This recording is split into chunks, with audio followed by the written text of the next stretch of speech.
안녕하세요. 열나프 전원조사입니다. 오늘은 이제 파킨슨병에 대해서 다시 한번 이야기를 할 건데요.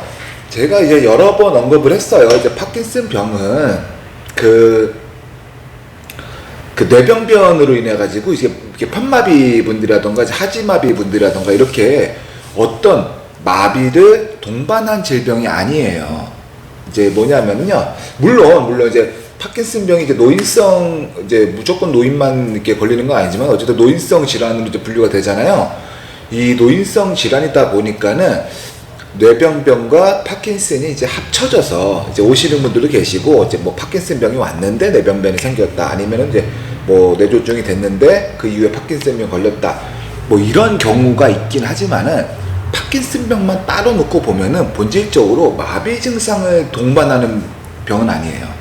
그러니까 움직임이 작아지고 또 느려지고 또 이제 뭐 떨림이 나타나기도 하고 근력이 저하되기도 하죠. 그런데 그렇다고 해서 그게 어디가 마비되거나 그런 건 아닙니다. 그 뻣뻣한 것도요, 경직 같은 경우에는 우리가 이제 가만히 이렇게 누워 있으면은 경직이 이만큼 이렇게 올라가시던 분들이 이만큼 내려오긴 합니다. 그런데 파킨슨병의 뻣뻣함은 그런 게 아니에요. 그런 게 아니고, 좀 이제 내가 편안하게 누워 있어도 그 뻣뻣함이 유지가 됩니다. 그리고 경직 같은 경우에는 이제 이렇게 살살살살 하면서 이렇게 피면은 쑥 펴지는 그런 게 좀 있어요. 그런데 파킨슨병은 거의 이제 전 범위에 걸쳐가지고 뻣뻣함이 나타나기도 하죠. 그러니까 양상이 달라요. 어느 정도 조금 뭔가 좀 비슷한 거 아닌가라는 생각이 들긴 하지만 그래도 완전히 다른 질병이에요. 그러면 파킨슨병은 어떤 식으로 운동을 해야 되냐? 아니, 마비 증상이 아닌데 어떤 무슨 마비가 된 사람처럼 운동을 한다고 하면은 뭐 그것도 좋겠죠. 어쨌든 근력 운동이 들어가는 거니까, 근력 운동이 들어가는 거다 보니까는 분명히 그렇게 하는 운동도 효과가 있을 것이고, 또 어느 정도는 뭐 다 이제 뭐 그런 운동이라는 것 자체가 나쁜 게 아니니까 이제 다 효과는 있을 것이고, 뭐 어느 정도 효능도 있을 거. 그러니까 뭐 효율이 조금 떨어질 뿐이지, 효과가 없는 것은 아니라는 겁니다. 그런데 효율이 떨어지게 되면은 아무래도 이제 어떤 이제 운동을 할 때도 보면은 좀 기간이 오래 걸린다던가 뭐 그런 게 있죠. 그런 게 있다 보니까는 이런 효율적으로 운동을 하기 위해서는 이제 파킨슨병의 특징과 그리고 운동 방법을 잘 알아야 하는 좀 그런 게 좀 필요하겠죠. 파킨슨병은 제가 여러 번 언급했어요. 여러 번 언급을 했지만 그래도 다시 한번 짚고 넘어가자면은 몸을 이제 크게 쓰는 거. 어떤 동작을 내가 이제 팔을 든다고 했을 때도 우리가 이제 팔을 이렇게 똑바로 드는 동작보다는 이제 팔을 이렇게 크게 뒤로, 그러니까 대각선으로 크게 드는 동작. 그리고 걷는 운동을 할 때도 뭐 이렇게 걷는 운동보다는 이렇게 걷고, 아니면은 이제 보폭도 뭐 요만큼 가시는 운동을 하면은 그게 아니고 크게 그런 식으로 운동을 하게끔 되어 있습니다. 그래서 이제 파킨슨병 체조도 예전에 한번 제가 언급했죠. 이렇게 차를 쭉 뻗고 옆으로 쭉 간 다음에 뭐 밑으로 쭉 내고 막 이런 식으로 이제 운동을 하게끔 되어 있습니다. 조금 더 진행이 되신 분들 같은 경우는 이제 뭐 시각적인 그런 자극을 이용해서 뭐 샌드백을 친다던가 뭐 이런 얘기 한 적이 있어요.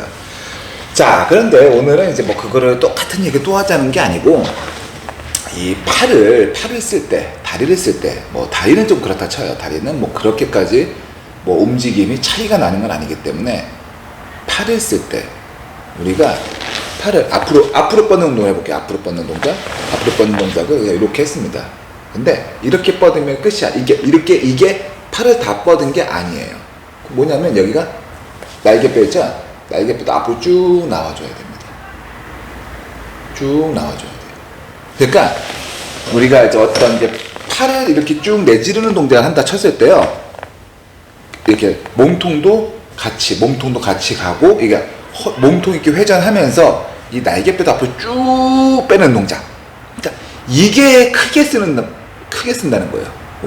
몸을 크게 쓴다는 것이, 이 팔을 뻗을 때도 그러니까 날개뼈를 분리시켜 가지고 더 밀어준다는 거예요. 팔을 위로 올릴 때도 여기서 한 번 더 쭉, 그러니까 조금 더 올라가는 거예요. 조금 더 쭉 올려주고, 옆으로 갈 때도 여기서 쭉 밀어주고, 이런 식으로 몸을 써야지 몸을 크게 쓴다는 것이 됩니다. 그냥 이제 우리가 이게 옆으로 뻗었다, 옆으로 뻗는 동작, 앞으로 뻗는 동작 이렇게 했었을 때 이거 끝이 아니고 여기서 쭉 밀어주고 앞으로 나가 쓴다도 쭉 밀어주고 이게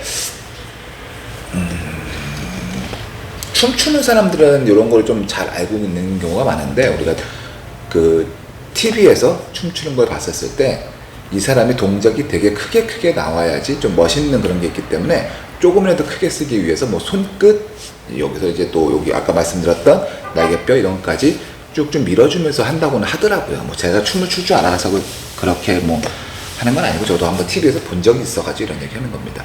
그러니까 어쨌든 몸을 크게 쓰고 또 요란하게 쓴다는 의미는요, 우리가 어떤 동작을 할 때 이게 끝이 아니고 몸을 더 밀어준다는 거예요. 더 팔에 쭉 뻗었을 때도 여기서 더 가야 된다는 거죠. 몸통도 마찬가지예요. 몸통도 고정된 상태. 파킨슨병 걸리신 분들 걸음걸이 보면은 몸통이 거의 안 움직이는 경우가 많아요. 그러니까 몸을 이렇게 우리가 돌릴 때도 허리만 이렇게 돌리는 게 아니고 이 몸통 여기서 이렇게 이제 가슴이, 그러니까 몸통이 위가 있고 아래가 있잖아요. 이걸 통째로 돌린다는 게 아니고요. 아래랑 위랑 따로 간다는 느낌입니다. 그러니까 여기가 고정된 상태에서 그 위쪽만 한번 움직여주고 그 다음에 아래쪽을 움직여주고 반대로 갈 때도 위쪽이 움직여주고 그 다음에 아래쪽이 움직여주고 이런 식으로 움직여줍니다. 오히려 그냥 몸통이 완전 고정된 상태에서 이렇게 안 그래도 이제 노인분들이 많이 걸리는 질병인데 몸통이 안 그래도 유연하지 못해서 꽉 잡혀 있는데 그 상태에서 허리만 돌리면 또 허리도 안 좋아져요. 그런 것처럼 이것도 분리를 해가지고 이렇게 크게 움직여준다는 느낌으로 운동을 하시면 파킨슨병은 조금 더 효율적인 운동이 될 수 있겠죠. 그러니까 어떤 운동을 할 때 계획을 하잖아요. 그 계획에서 이렇게 몸을 크게 쓰는 동작을 집어넣어서 운동을 하시면 그게 파킨슨병의 파킨슨병 재활 운동의 어떤 그 공식 법칙 이걸 지킨다고 생각하시면 됩니다. 그리고 이제 몸을 쓸 때 짧게 쓴다기보다는 이제 우리가 관절을 쓸 때도 여러 가지 관절, 그러니까 팔을 예를 들어서 팔을 구부리는 이런 동작을 하면은 이게 끝이 아니고 이렇게 하는 게 아니고 팔을 이렇게 들어서 구부린다던가 그냥 구부리게 되면은 한 관절만 움직이게 되는 거죠. 이렇게 구부리게 되면 한 관절만 움직이게 되는 거죠. 근데 그게 아니고 팔을 똑같이 들어 올리는 운동할 때도 이렇게 들어 올리는 거예요. 자, 예를 들어서 잠깐만요.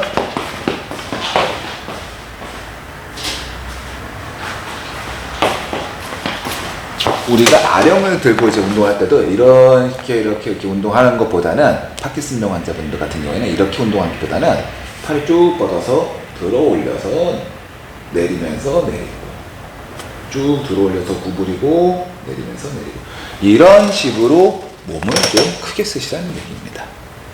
무슨 소리인지 이해하시죠? 네. 이런 식으로 운동을 해야 효과적이고 또 효율적인 운동이 될 수가 있습니다.